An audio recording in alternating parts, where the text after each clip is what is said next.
2006. So this is our way of supporting him. We can't do intrusion, so sabi ko kay Kat, sabi ko, let's support him as part of our partnership. Si Piolo kasi, unang-una, inherent sa kanya yung kanyang pagiging humble. Aside from the fact na, di ba, gwapo, obvious naman, cuts across all levels, from a child to a grandma, from a normal, yung mga market namin, OFW, to those who are playing mahjong in forts, nakita namin yan. And masarap katrabaho si Piolo. Madaling kausap. Even the people around him, it's sa tagal ko dito sa business na to, I've worked with a number of endorsers. Iba yung hindi lang si Piolo yung tinitingnan namin, the team. Mahirap kasi, di ba, you have the business to take care of and then you have an endorser. Kung medyo nagpapa-superstar siya or even yung mga, wag na, you go to the next one. Si Piolo, wala. Sobrang bait, sobrang humble, walang superstar complex. And of course, matalino. You tell him, and it's also he's been our client. So, siya mismo, ang nararamdaman niya yung service ng video, authentic.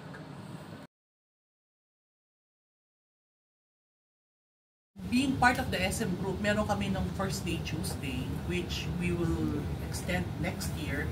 If you have a Kabayan Savings, you have the passbook and the Kabayan Savings from Network Bank or Unibank, or you can do a cash pickup.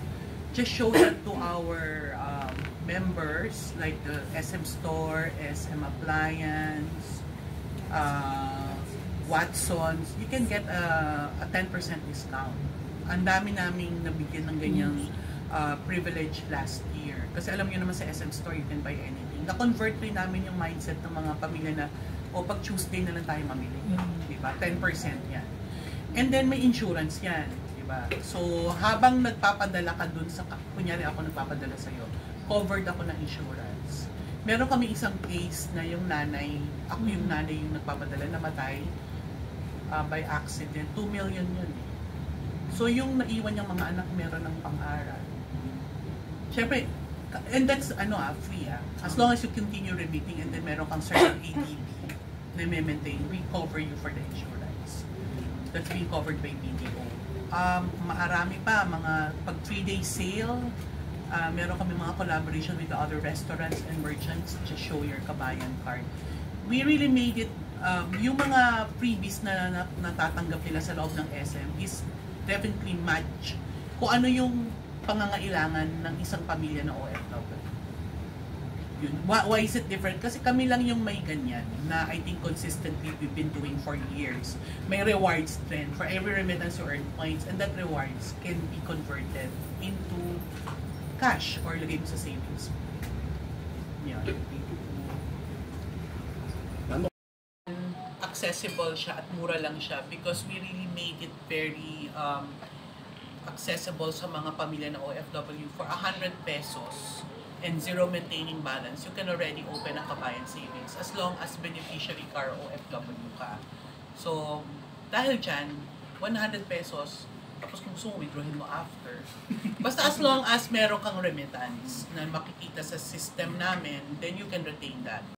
It's the remittance product name of our service, yung padala ng pera from abroad to the Philippines. So at the syempre ang pinopromote namin out of the BDO remit, that's the overall branding, is the Kabayan Savings Account. So we are, if you will see dyan sa labas, meron kaming booth because we encourage the relatives here or yung mga balikbayan to open a Kabayan Savings Account. So that pag nagpapadala kayo ng pera, dun yung padala.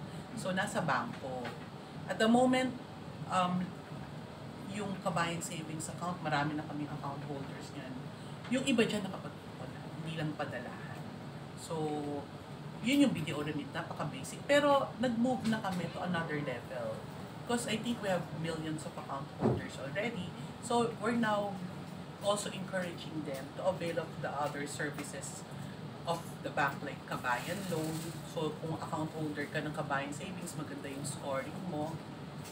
you can avail of a kabayan loan. Meron din kaming pangkabuhayan para sa mga gusto mag-expand ng negosyo. Meron din kaming marami na rin kaming OFW na nagkaroon ng auto loan, home loan. Hindi lang siya padala. Nag-umpisa doon, then nagpunta sa savings, nagpunta sa retirement savings, lalo na nung nag-COVID, ang dami nag-save. Tumaas yung average daily balance.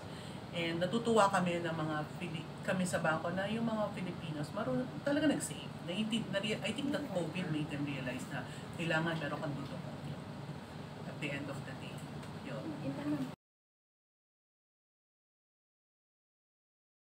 Maraming salamat po sa mga kabayan natin, lalo na sa mga ating mga heroes na nasa ibang bansa ngayon.